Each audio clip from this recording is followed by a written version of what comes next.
Bonjour à tous. Allez, aujourd'hui on s'attaque à un monument, un véritable titan de la littérature du XXe siècle, Jorge Luis Borges.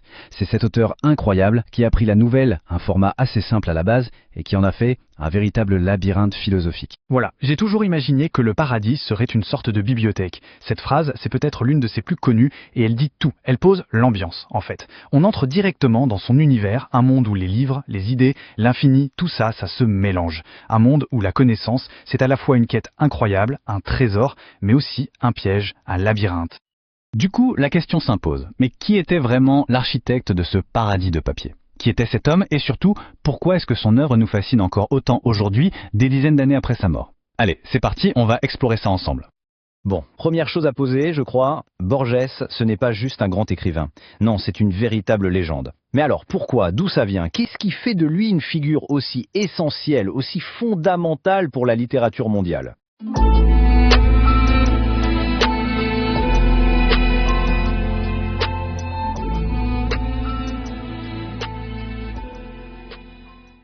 Eh bien, pour faire simple, Borges, c'était un vrai révolutionnaire. Il a complètement fait exploser les codes de son époque, surtout cette façon qu'il avait de mélanger la fiction et la réalité, jusqu'à ce qu'on ne sache plus où est la frontière. Son univers était d'une richesse incroyable, à tel point qu'il a inspiré des géants, des gens comme Umberto Eco ou Gabriel García Márquez. Et secret de tout ça, c'est quoi? C'est un style unique, d'une précision quasi chirurgicale, pour aller explorer les questions les plus vertiginesques qui soient, l'identité, le temps, l'infini. Rien que ça.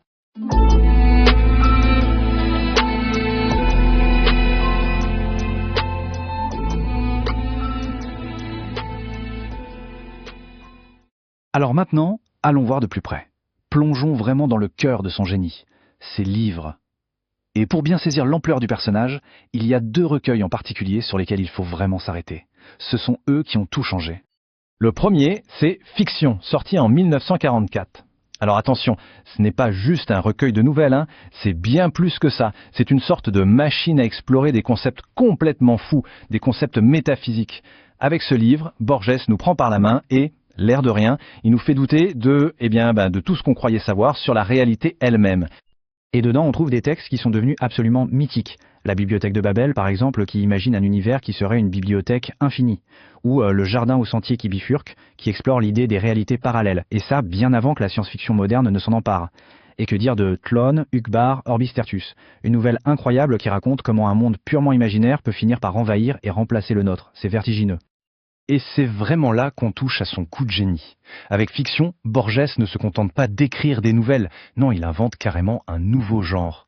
Il prend des idées philosophiques super complexes et il les transforme en petites énigmes fantastiques. Des textes très courts, mais d'une densité absolument folle. Et il ne s'arrête pas là, 5 ans plus tard, en 1949, il récidive avec son deuxième immense chef-d'œuvre, l'Aleph. Là, il va encore plus loin. Il creuse les thèmes qui l'obsèdent, l'infini évidemment, mais aussi la mémoire, l'identité et toute sa fragilité.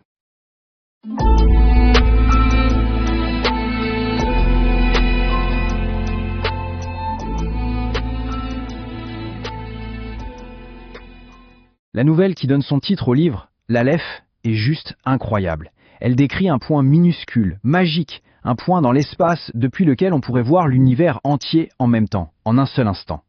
L'idée est juste vertigineuse. Et à côté de ça, on a d'autres pépites comme L'Immortel ou La mort et la boussole, qui sont des réflexions d'une intelligence folle sur le sens de la vie, le destin. Avec l'Aleph, on sent que Borges atteint un sommet, une sorte de perfection. Son écriture est encore plus épurée, elle devient presque poétique. Il arrive à fusionner la pensée la plus abstraite qui soit avec un récit qui nous tient en haleine. C'est simple, il fait voler en éclats toutes les conventions. Et quand on regarde l'ensemble de son parcours, on voit une progression vraiment fascinante. Ça commence avec les expérimentations de Histoire universelle de l'infamie, puis il atteint cette maturité philosophique incroyable avec Fiction et l'Aleph. Et plus tard, il se tourne vers des choses plus intimes, plus introspectives avec le livre de sable. En fait, chaque livre est une nouvelle porte d'entrée dans son monde, une nouvelle façon d'explorer ses obsessions. Bon, maintenant qu'on a survolé les œuvres, essayons de trouver les clés. Quelles sont les clés pour décrypter cet univers si particulier, ce qu'on appelle souvent le monde borgésien?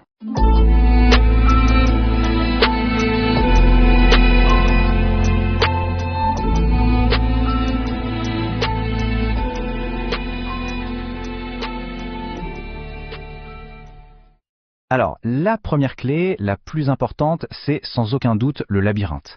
Chez Borges, le labyrinthe, il est absolument partout, il est dans le temps, il est dans un livre, il est dans une enquête policière, et bien sûr, il est dans l'univers tout entier. C'est vraiment sa métaphore, la métaphore parfaite de notre quête de sens dans un monde qu'on ne comprend pas, un monde qui nous paraît chaotique. Ensuite, il y a son jeu préféré, je crois, brouiller les pistes. Brouiller la frontière entre la réalité et la fiction. Pour lui, ce ne sont pas deux mondes séparés, pas du tout. La frontière est complètement poreuse. Il adore ça. Il cite des livres qui n'existent pas, il invente des auteurs, il imagine comment des idées, nées dans les pages d'un livre, pourraient s'infiltrer dans notre monde, le vrai, et le transformer complètement. C'est un jeu intellectuel vertigineux et absolument fascinant. Et puis à ça, il faut ajouter toute une série d'obsessions qui reviennent tout le temps. Il y a les miroirs, qui dupliquent la réalité, qui la déforment. Il y a le vertige de l'infini, la question de l'identité, qui sommes-nous vraiment? La nature du temps, qui n'est jamais linéaire chez lui. Et bien sûr, son thème fétiche, la bibliothèque comme une maquette, un modèle réduit de l'univers. On met tous ces ingrédients ensemble, et hop, on a la carte de l'univers si singulier de Borges. Ok.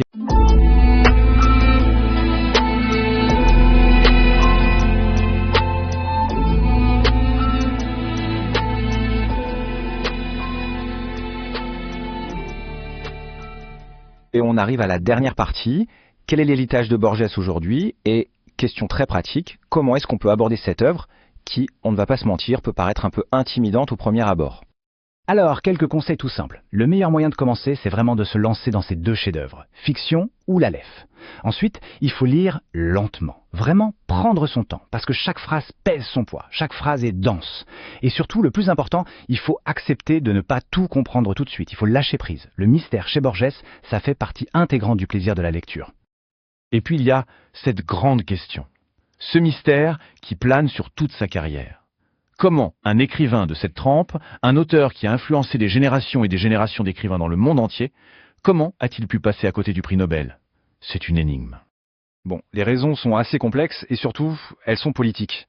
D'un côté, Borges était un critique féroce de certains régimes, notamment le péronisme en Argentine, mais plus tard, on lui a reproché des positions jugées ambiguës pendant la dictature militaire. Et ça a probablement pesé très lourd dans la balance du comité Nobel. C'est une zone d'ombre dans sa biographie, c'est certain, mais ça n'enlève absolument rien à la puissance de son génie littéraire. On va finir sur cette autre phrase magnifique, « Le temps est la substance dont je suis fait ». C'est une pensée d'une profondeur incroyable. En fait, Borges nous rappelle qu'on est, nous aussi, des êtres de temps, des histoires qui s'écrivent et se réécrivent sans cesse. Finalement, son œuvre, c'est une immense invitation. Une invitation à explorer les labyrinthes de notre propre esprit, de notre propre existence, et qui sait, peut-être à trouver nous aussi notre propre paradis dans une bibliothèque.